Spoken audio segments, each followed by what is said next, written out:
There's a quiet revolution happening right now. It's not about tech, it's not about politics, it's about time itself.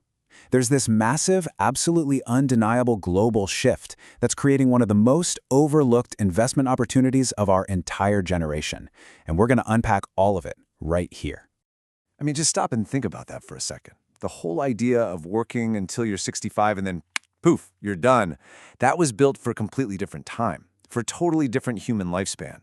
Well, guess what? That model is breaking. And right in the middle of that disruption, a huge story is unfolding about where the smart money is headed. 100. People are now living to 100 years old, and even beyond. But our entire financial system, our pension plans, our insurance models, all of it was built on these old actuarial tables that basically assumed we'd be gone by age 76, maybe 77. This massive gap between how long we were supposed to live and how long we actually live, well, that's creating a multi-trillion-dollar problem and an even bigger opportunity. So here's our game plan. We're going to start with the core issue, this 100-year life problem. Then we'll zoom out and look at the staggering global demographics. After that, we'll pivot to a specific investment idea, what I call the picks and shovels play of this longevity boom. We'll break down a specific tool, REITs, get into the very real risks, and then wrap it all up with the big idea, the longevity arbitrage. All right, let's dive right in. Let's talk about the fundamental strain that this new, longer lifespan is putting on our financial world. I mean, everything from government budgets to corporate pension plans is feeling the heat from promises they made decades ago that they might not be able to keep. So here's a term you absolutely need to know, longevity risk. For big insurance companies and pension funds, this is a scary, scary phrase. See, they designed these plans where they figured they'd have to pay out benefits for maybe 10, 15 years after someone retired. But what happens when that suddenly stretches to 20 years or 25 or even 30 years? The math just completely falls apart. Okay, let's make this super simple. Think about life insurance. An insurance company looks at an 84-year-old and sees way more risk than a 32-year-old, right? So naturally, the premium for the 84-year-old is sky high. Now, just take that same logic and scale it up to an entire society. As our whole population gets older, the collective premium, or the cost to support everyone, just goes through the roof. And look, this isn't just some abstract number on a spreadsheet. This is a demographic reality. We're not talking about some minor trend here. We are talking about a massive civilization-level shift, a demographic iceberg that we can see plain as day right on the horizon. This simple formula right here, this is the key to understanding the next few decades. Seriously, you just take existing government policies, things like Social Security and Medicare, and you layer on top of them our changing demographics. What you get is a startlingly clear, almost predictable picture of the future. These trends are already baked in. And here is the jaw-dropping result. For the first time in all of human history, our demographic pyramid has literally flipped upside down. Right now, on planet Earth, there are more people over the age of 65 than there are children under the age of 5. Think about that. It has never, ever happened before, and its consequences for everything, from the job market to how we spend our money, are going to be profound.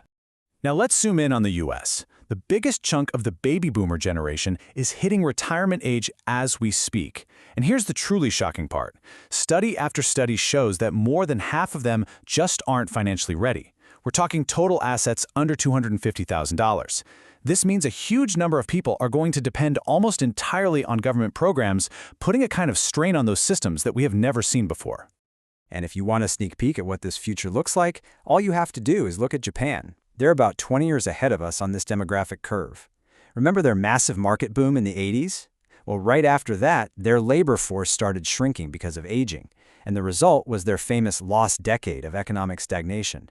Japan is basically a real-world roadmap for the challenges that the US and Europe are just starting to bump up against. Okay, so we've laid out a pretty daunting problem. I get it, but here's the thing. Inside every massive problem is an equally massive opportunity. So it's time to shift our thinking away from the problem and towards spotting the huge, long-term opportunity. This Warren Buffett quote is just perfect for where we're at. The longevity story isn't about day trading or chasing the latest hype. It is all about patience. It's about seeing an unstoppable, decades-long trend and getting yourself in position to benefit from it. So how do we actually do that? Well, we use the classic picks and shovels analogy. Back in the gold rush, the people who made the most reliable fortunes weren't the prospectors digging for gold. That was super high risk. Nope, It was the folks selling the picks, the shovels, the blue jeans. In today's longevity boom, the high-risk gold mining is throwing money at speculative biotech startups trying to cure aging. The real opportunity, the true alpha, is in the picks and shovels play, investing in the essential, maybe even boring infrastructure that this aging population will absolutely positively need. So what exactly is this infrastructure? Well, a huge piece of the puzzle is specialized real estate. And one of the most direct ways for any of us to own a piece of that infrastructure is through something called a REIT. Okay, so what in the world is a REIT? A real estate investment trust is basically just a company that owns a big portfolio of properties that make money. Like apartment buildings, offices, or in our case, healthcare facilities.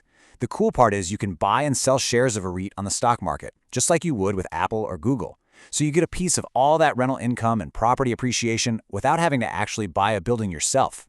Plus, here's the kicker. By law, they have to pay out at least 90% of their taxable income to shareholders as dividends. That makes them powerful income machines. So why zero in on healthcare REITs specifically? Well, first, you get instant diversification across hundreds of properties. Second, they're liquid. Unlike owning a building, you can sell your shares whenever you want. Third, like we just said, they are built to generate income. But the most important reason is they tap directly into that unstoppable demographic demand. Housing and healthcare are essential needs for a group whose spending power, what some call the silver economy, is projected to hit an incredible $15 trillion globally by 2027. And look, when we talk about senior housing, you need to get that old, dreary image of a nursing home completely out of your head. That is not the business we're talking about here. We are talking about a totally new category, senior living 2.0. This quote says it all. The new generation of retirees demands a much higher standard of living, and frankly, they're willing to pay for it. We're talking about communities that feel more like resorts, with smart home tech for safety, telehealth portals built right into the rooms, and wellness centers focused on keeping people active. This is the new model, and it's a premium product for a growing and very demanding market. Now, this all sounds fantastic, but every single investment thesis has risks. We have to look at them. It's the only way to be credible. And in this particular sector, the single biggest risk isn't demographics, it's policy. It's the brutal truth. Let's just lay it all out on the table. The opportunity is crystal clear. You have massive, predictable demand and stable income from an essential service. But the risk is just as clear. A lot of these facilities depend on government reimbursements from programs like Medicare and Medicaid. A single policy change, literally the swipe of a pen in Washington, can change those reimbursement rates and blow up the profitability of this entire industry overnight. And this leads us to the political angle. The elderly are an incredibly powerful voting bloc. They show up and they vote to protect their benefits. Now, on one hand, this acts as a sort of safeguard. It's politically toxic to cut senior benefits. But on the other hand, it makes the whole system a political football, which creates this constant state of uncertainty and policy risk for anyone invested in the space. It is a true double-edged sword. So, let's tie this all together. When you weigh the unstoppable demographic tailwinds against those very real policy risks, you land at the core idea of this entire explainer. The longevity arbitrage is really just this. It's an investment in the gap between what people think this is and what it actually is. The perception is that investing in longevity means gambling on high-risk speculative biotech. But the reality is that the most durable opportunity is in the boring, essential, cash-flowing infrastructure that's chronically misunderstood and, because of that, is often undervalued. That gap, that's where the opportunity is.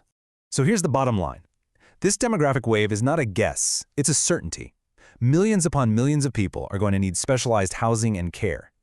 So the ultimate question isn't if this infrastructure will be necessary or even if it will be profitable. The only real question left is, who is going to own it?